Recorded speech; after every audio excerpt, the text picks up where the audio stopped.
Raymond luxury cotton limited Amravati से team प्रयास quality circle में आप सभी का हार्दिक स्वागत करते हैं। आइए महोदय, आपको हमारी कंपनी के बारे में पहचान कराते हैं। महोदय, रेमंड ग्रुप की स्थापना 1925 में हुई और आपको बता दें हमें खुशी हो रही है इस साल रेमंड ग्रुप को पूरे 100 साल पूरे हो चुके हैं। महोदय, ये रेमंड ग्रुप के चेयरमैन श्री गौतम हरी सिंघानिया सर, ये रेमंड ग्रुप के CEO Shri S L Kokarma sir और ये रेमंड ग्रुप के सीईओ श्री अनुपम दीक्षित सर। महोदय, रेमंड अपने अलग-अलग ब्रांड के नाम से भी जानी जाती है, जैसे कि महोदय, हमारे अमरावती प्लांट की स्थापना 17 दिसंबर 2017 को हुई। हमारे कंपनी में 96 डेवलपमेंट और विदेशी स्टाफ मेंबर है। महोदय, ये हमारे अमरावती प्लांट के प्लांट हेड श्री विकास राजा सर और ये हमारे रीजनल स्कीम के एचओडी श्री नागेंद्र रेड्डी सर और ये हमारे क्वालिटी सर्कल के चीफ कोऑर्डिनेटर श्री अशोक नाथ सर। हम है टीम प्रयास। मैं टीम लीडर विनय प्रयास है। मैं डेप्यूटी लीडर विशाल गोडे, मैं टीम मेंबर नूतन डोडे, मैं टीम मेंबर सूरज यादव, मैं टीम मेंबर विदेश विश्वकर्मा, मैं टीम मेंबर दीपक सातपुते और ये हमारे फैसिलिटेटर श्री तिवारी सर। महोदय, हमारी कंपनी की प्रोडक्ट रेंज है। हमारी कंपनी सालाना 1500 मीट्रिक टन गेहूं और 55 लाख लीटर प्रीमियम क्वालिटी का फैब्रिक बनाती है। महोदय ये हमारी कंपनी का प्रोसेस फ्लो डायग्राम है। ये हमारा अमरावती प्लांट है। ये हमारा रॉ मटेरियल फ्लेक्स फाइबर है जो कि फ्रांस और बेल्जियम से आता है। इसे अलग-अलग प्रोसीजर से गुजारते हुए फिन करते हुए फाइबर से स्लाइवर और स्लाइवर से रो में कन्वर्ट करते हैं। रो को व्हाइटनिंग देने के लिए ब्लीचिंग में ब्लीच करते हैं, ग्रीन फ्रेम में गान बनाते हैं और ऑटो कलर मशीन में छोटे पैकेज से बड़े पैकेज में कन्वर्ट करते हैं। उसके बाद डाइंग डिपार्टमेंट में कलर करते हैं और वार्पिंग डिपार्टमेंट में अलग-अलग कलर के वार्प बीम से विभिन्न डिपार्टमेंट के लिए रेडी करते हैं और विभिन्न में हम फैब्रिक बनाते हैं और उसका फाइनल इंस्पेक्शन करते हैं। इस तरह हम 100% प्योर लिनन फैब्रिक कस्टमर के लिए रेडी करते हैं। महोदय, टाटा, बॉश, लेविस, लोगन जैसे काफी ब्रांड हमारी कंपनी के की कस्टमर है। महोदय हमारी कंपनी यूरोपियन टेक कोकोटेल स्टैंडर्ड और वर्ष प्रमाणित है। साथ ही साथ आईएमएस के 4 प्रमाण पत्र से भी प्रमाणित है। महोदय, हम स्क्रीन डिपार्टमेंट से हमारा वर्किंग एरिया प्रोडक्शन है। हमारी कंपनी में क्वालिटी सर्कल की शुरुआत जनवरी 2023 को हुई और हमारी मीटिंग का day every Tuesday 4 PM to 5 PM है। अब तक के हमने डिपार्टमेंट में 88 प्रॉब्लम को आइडेंटिफाई किया, जिसमें से एक प्रॉब्लम यहाँ प्रेजेंट कर रहा है और एक प्रॉब्लम प्रोसेस में है। महोदय, इसके बाद हमने क्वालिटी सर्कल के 12 स्टेप को फॉलो करना शुरू किया। Step 1 identification of problem. Waste to method के हमने 88 प्रॉब्लम को आइडेंटिफाई किया। ये उसकी सूची है, 1 नंबर प्रॉब्लम से लेके 88 नंबर प्रॉब्लम तक। Step 2 selection of problem. Brainstorming के दौरान हमने जिन ऐसे प्रॉब्लम को आइडेंटिफाई किया उनको ए बी सी कैटेगरी में कैटेगराइज किया।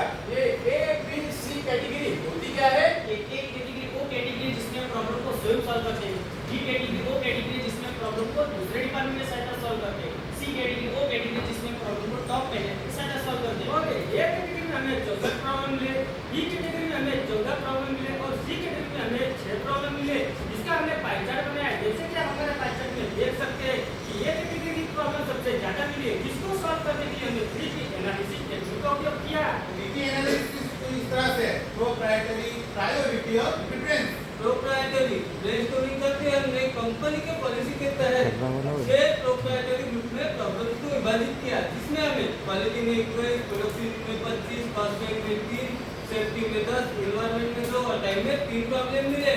प्रायोरिटी में हमने ECT टेक्निक की सेटअप की मदद से रैंकिंग किया, इसमें हमें क्वालिटी और प्रोडक्टिविटी को सेम रैंक मिला। इसी वजह से हमने टीम लीडर के द्वारा उनको वोटिंग किया, इसमें हमें प्रोडक्टिविटी को सबसे ज्यादा रेटिंग मिला।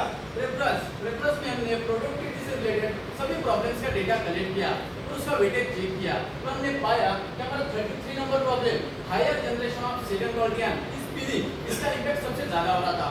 इसे और अच्छे से समझने के लिए हमने इसे पैराडो चार्ट में उतारा। जैसे कि आप पैराडो चार्ट में देख सकते हैं, हमारा 33 number problem higher generation of second organ इस पीडी, इसका इफेक्ट सबसे ज्यादा हो रहा था। इसीलिए इस प्रॉब्लम को हमने डिफाइन करने का डिसाइड किया। Step 3 define the problem. महोदय, ये हमारी 10 की जर्नी का माइलस्टोन चार्ट है। हमारा प्रॉब्लम क्या है? Higher generation of second quality जो कि हमें 310 kg पर मंथ बन रहा था। हमारी इंटर मशीन का फंक्शन क्या है? महोदय, ये हमारी इंटर मशीन है। ब्लीच रो को ड्रॉप करना, ट्वीट देना और यहाँ का छोटा पैकेज तैयार करना, यही हमारी इंटर मशीन का फंक्शन है। महोदय, ये हमारे रीजनल स्कीम का प्रोसेसिंग फ्लो चार्ट है जो कि एग्री डिपार्टमेंट से लेकर के पैकिंग डिपार्टमेंट तक है और हमारा प्रॉब्लम प्रीमियम डिपार्टमेंट में पाया गया। हमारी करंट सिचुएशन क्या है? हमारा second quality and generation average 310 kg per month बन रहा है, जिसकी वजह से हमारी प्रोडक्टिविटी और फाइनेंशियल लॉस हो रहा है। इसका इम्पैक्ट क्या है? यार्न की क्वालिटी खराब हो रही है और सेकंड क्वालिटी यार्न जनरेट हो रहा है, उसकी वजह से हमारा फैब्रिक अपीयरेंस भी खराब हो रहा है और हमारा second quality yarn generation average 310 kg per month आ रहा है, जो कि हमारे पूरे प्रोडक्शन का 0.26% है। उसके वजह से हमारा सालाना 11 लाख तक का भारी नुकसान हो रहा है। हमारा उद्देश्य क्या है? Second quality and generation UP 2025 तक 30% तक कम करना, और ये हमारा गोल है। Step 4 analyse the problem. इसी गोल को अचीव करने के लिए हमने 4W1 एनालिसिस किया। हमारा प्रॉब्लम क्या है? Higher generation of second quality है जो कि 310 केजी पर मंथ बन रहा है। प्रॉब्लम कहाँ हो रहा है? इंफ्रेम मशीन में हो रहा है। प्रॉब्लम कब हो रहा है? इन्हीं प्रोसेस के दौरान हो रहा है। प्रॉब्लम के लिए जिम्मेदार कौन है? प्रॉब्लम के लिए जिम्मेदार डिफेक्टिव प्रोसेस है। प्रॉब्लम को सॉल्व कैसे करेंगे? रूट कॉज को सॉल्व करके प्रॉब्लम को सॉल्व करेंगे। इसके बाद हमने सेकंड क्वालिटी यान का मंथ वाइज डाटा कलेक्ट किया और पाया कि जुलाई 2024 में 276 केजी से बढ़कर के दिसंबर 2024 में 340 KG per month second quality यान बन रहा था, जो कि हमारे लिए चिंता का विषय बन गया था। Step 5 identification of causes. Brainstorming करके हमने प्रोबेबल कॉसेस की लिस्ट बनाई, जिसका हमने 6 सेल एनालाइज किया, जिसमें हमें मेन में 4, मशीन में 7, मेथड में 5, मटेरियल में 3, मेजरमेंट में 2 और मदर मेथड में 1 प्रॉब्लम मिला। इसको और अच्छे से समझने के लिए हमने पिगबोर्ड डायग्राम दर्शाया। Step 6 finding out the root cause. और इसका हमने वाइवा एनालिसिस किया, जिसमें हमें एक्स रिलेटेड दो वैलिड कारण मिले। हायर रोटेशन का होना, ब्लीचिंग कैरियर का क्लीनिंग प्रॉपर ना होना, मशीन से रिलेटेड डीमेरिट कारण मिले।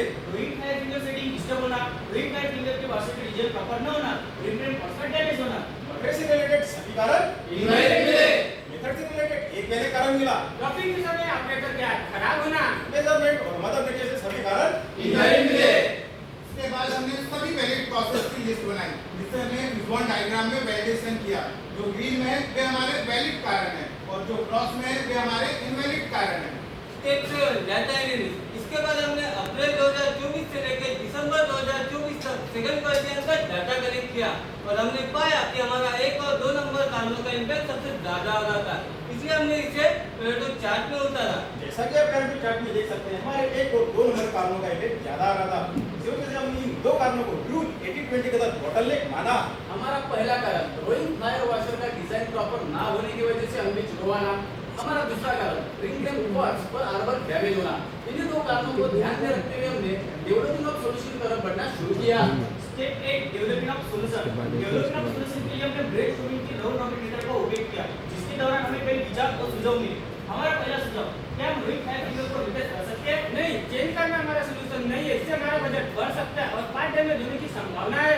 क्या हम ब्लीचिंग मशीन में केमिकल की मात्रा और ब्लीडिंग टाइम को बढ़ा सकते हैं? नहीं, ब्लीचिंग मशीन में टाइमिंग बढ़ा देने से हमारी प्रोडक्टिविटी कम हो जाएगी और हमारा कॉस्ट हाई चला जाएगा। क्या हम सभी अल्ट्रिक कॉपी को रिलीज कर सकते हैं? नहीं, ऐसा करना हमारा सॉल्यूशन नहीं है, इससे हमें एक्स्ट्रा टाइम की जरूरत पड़ेगी। क्या हम रोइंग मशीन में प्लेन वाशर की जगह स्पिन टेबल लगा सकते हैं? हाँ, हम निकल सकते हैं, लेकिन इसके लिए हमें मटेरियल और डिजाइन को डेवलप करने में थोड़ा समय लगेगा। क्या हम रिफ्रेम के सभी कॉर्ड्स को रिप्लेस कर सकते हैं? नहीं, सभी कॉर्ड्स को रिप्लेस करना हमारा सॉल्यूशन नहीं है। इससे हमारा बजट और बढ़ जाएगा। क्या हम रिफ्रेम के इस आधार को मॉडिफाई करके ग्रीस के लीकेज को रोक सकते हैं? हाँ, यह संभव है। यह भी लीकेज को रोक सकता है। हमें जो सुझाव मिले उसको कब और कैसे पूरा करना है, उसके लिए हमने एक्शन प्लान बनाया। Step 9 forcing global resistance. हमें जो सुझाव मिले उसके क्या रेजिस्टेंस आ सकते हैं, इसके लिए हमने ब्रेनस्टॉर्मिंग किया। हमारा पहला सॉल्यूशन, हमने रोइंग मशीन में प्लेन वाशर की जगह स्पिन टाइप वाशर लगाना। इसके क्या रेजिस्टेंस आ सकते हैं? नए डिजाइन के वाइजर को मशीन में इंस्टॉल करने से उसकी स्मूथ वर्किंग में बाधा आ सकती है। ठीक है, इसके लिए हम कुछ दिन का कुछ दिन तक ट्रायल लेकर देखेंगे। स्पिन टाइप वॉशर लगाने से पोर बीटिंग आने की संभावना है। ठीक है, पहले हम उसे सभी एंगल से चेक करेंगे। वाशर की बीटिंग बराबर न होने से रोटी ले प्रॉपर बन सकती है। ठीक है, इसके लिए हम पहले 8 स्पिंडल का ट्रायल लेंगे। नए स्प्रिंग वाइजर का मटेरियल के साथ सुटेबल होने की संभावना नहीं है। ठीक है, इसके लिए हम मटेरियल की क्वालिटी को चेक करेंगे। और हमारा दूसरा सॉल्यूशन, हमें फिक्स टाइप आर्मर को बेरिंग टाइप आर्मर में मॉडिफिकेशन करना है ताकि ग्रीस की लीकेज को रोका जा सके। इसके लिए हमें क्या रेजिस्टेंस आ सकते हैं? फिक्स टाइप आर्मर को बेरिंग टाइप आर्मर में बदलने के लिए हमें अधिक जगह की जरूरत पड़ेगी। ठीक है, इसके लिए Alberta side bearing according select करेंगे। रिंग फ्रेम में मॉडिफिकेशन करने से मशीन की स्मूथ वर्किंग में बाधा आ सकती है। ठीक है, हम 10 स्पेंडर का ट्रायल लेंगे और उसकी वर्किंग को ऑब्जर्वेशन में रखेंगे। बेरिंग चेंज करने से फुल फिटिंग आने की संभावना है। ठीक है, इसलिए हम कुछ सैंपल को डेवलप करेंगे और सभी एंगल से चेक करेंगे। मॉडिफिकेशन करने से ज्यादा कॉस्ट आने की संभावना है। प्रोडक्टिविटी की तुलना में एक अच्छा कुछ भी नहीं है।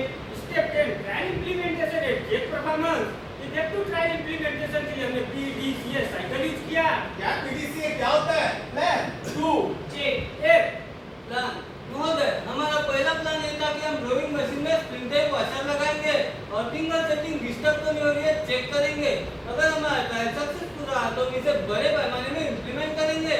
में हमने रोइंग मशीन के फायर फिंगर में स्प्रिंग टाइप वॉशर इंस्टॉल किया। चेक में हमने रोइंग मशीन के फायर को स्प्रिंग टाइप वॉशर इंस्टॉल किया और उसको कंटिन्यूअसली ऑब्जर्वेटिव में रखा। एट में हमको स्प्रिंग टाइप वॉशर की वर्किंग समाधानकारक मिली और हमने देखा कि हमारा फायर फिंगर सेटिंग डिस्टर्ब नहीं हुआ और हमारा अंडीग्रो जनरेशन भी कम हुआ। बोले हमारा दूसरा प्लान ये था कि फिक्स्ड आर्बर को बेरिंग टायर आर्बर में मॉडिफिकेशन करना और ट्रायल के लिए 10 स्पेंडल का ऑब्जेक्टिव में रखना और ये ट्रायल सक्सेस होने पर बड़े पैमाने में इंप्लीमेंट करना। डू में हमने बेरिंग टाइप आर्बर को मॉडिफाई करके मशीन में इंस्टॉल किया और इंस्टॉल किए गए 10 स्पेंडल का ट्रायल लिया। चेक में हमने मॉडिफाइड आर्बर को कंटिन्यूअसली ऑब्जर्वेटिव में रखा और साथ ही साथ सेकंड क्वालिटी आ रहा है या नहीं ये भी चेक किया। एक में हमने पाया कि हमने जिन आर्बर्स को मॉडिफाई किया उनकी वर्किंग समाधानकारक थी और ग्रीस लीकेज नहीं हुआ। साथ ही साथ सेकंड क्वालिटी एंड जनरेशन भी कम हुआ। महोदय, इसके बाद हमने सेकंड क्वालिटी एंड जनरेशन का मंथ वाइज डाटा कलेक्ट किया और हमने पाया कि हमारा सेकंड क्वालिटी एंड जनरेशन 45% कम हो गया है। यही हमारा गोल अचीव हुआ। Step 11 regular implementation. महोदय, एक क्वालिटी सत्तर करने से पहले second quality and generation 310 KG per month तक आ रहा था और एक क्वालिटी सत्तर करने के बाद second quality and generation 171 KG per month तक कम हुआ और इसी के साथ सालाना हमने 10 लाख की कॉस्ट सेविंग किया और इसे हमने हमारे अकाउंट डिपार्टमेंट से वेरीफाई किया। इससे हमें टेंजिबल बेनिफिट क्या मिले? हमारा सेकंड क्वालिटी यार्न 45% तक कम हुआ और हमने सालाना 10 लाख रुपए की बचत की। इससे हमें इंटेंजिबल बेनिफिट क्या मिले? हमारी टीम की लीडरशिप इम्प्रूव हुई, टीम वर्क बिल्ड हुआ, हमारा कम्युनिकेशन स्किल इंप्रूव हुआ और क्वालिटी सर्कल के प्रति नॉलेज बढ़ा और हमें एक अच्छे एम्प्लॉय होने का सेटिस्फेक्शन मिला। Step 8 follow up period. महोदय, इसके बाद हमने फॉलो अप पीरियड किया इसमें हमारा अनडिस्पोजेशन कम हुआ और क्वालिटी का कोई इशू नहीं मिला। और हमने जिन फिक्स्ड टाइप आर्बर को बेरिंग टाइप आर्बर में मॉडिफिकेशन किया उनकी वर्किंग समाधानकारक मिली और ग्रीस लीकेज नहीं हुआ। साथ ही साथ सेकंड क्वालिटी एंड जनरेशन 45% तक कम हुआ और रोइंग फायर वॉशर के लिए हमने एक रेसिपी तैयार की। महोदय, ये हमारा कंपैरेटिव माइलस्टोन चार्ट है। आइडेंटिफिकेशन ऑफ प्रॉब्लम से लेकर फॉलो अप तक की सारी एक्टिविटीज को दर्शाया है। येलो में प्लान्स को और ग्रीन में एक्चुअल प्लान को दर्शाया है। महोदय, ये हमारे एचओडी सर को फीडबैक है।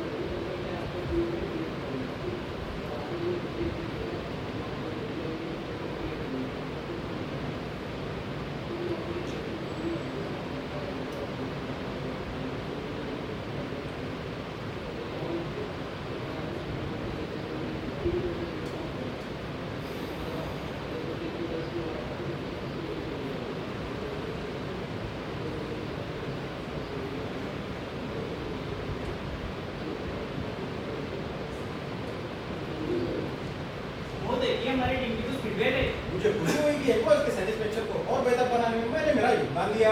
मेरा प्रॉब्लम सॉल्व करने का स्किल इंप्रूव हुआ। अब मैं टाइम मैनेज परफेक्ट कर सकता हूँ। मेरा टीम के साथ काम करने की क्षमता में सुधार हुआ। मेरी पब्लिक कम्युनिकेशन स्किल इंप्रूव हुई जिसकी वजह से मैं मेरी बात लोगों के सामने अच्छी तरह से रख पा रहा हूँ। मैंने नेचुरल फाइबर के बारे में जानकारी प्राप्त की और उसकी प्रॉपर्टी का पूरा नॉलेज लिया। मैंने क्वालिटी सर्कल और उसके बारे में बहुत सारी बातें सीखी जिससे मुझे व्यक्तिगत जीवन में फायदा हुआ। महोदय, इस प्रोजेक्ट को कंप्लीट करने के लिए आइडेंटिफिकेशन ऑफ प्रॉब्लम से लेकर फॉलो अप तक जो भी टूल्स और टेक्निक का कब और कहाँ उपयोग किया उसको दर्शाया है। महोदय, ये हमारी CCQC 2024 की कुछ अचीवमेंट्स है जिसमें हमें सुपर गोल्ड और बेस्ट प्लेस सेटिंग अवार्ड मिला।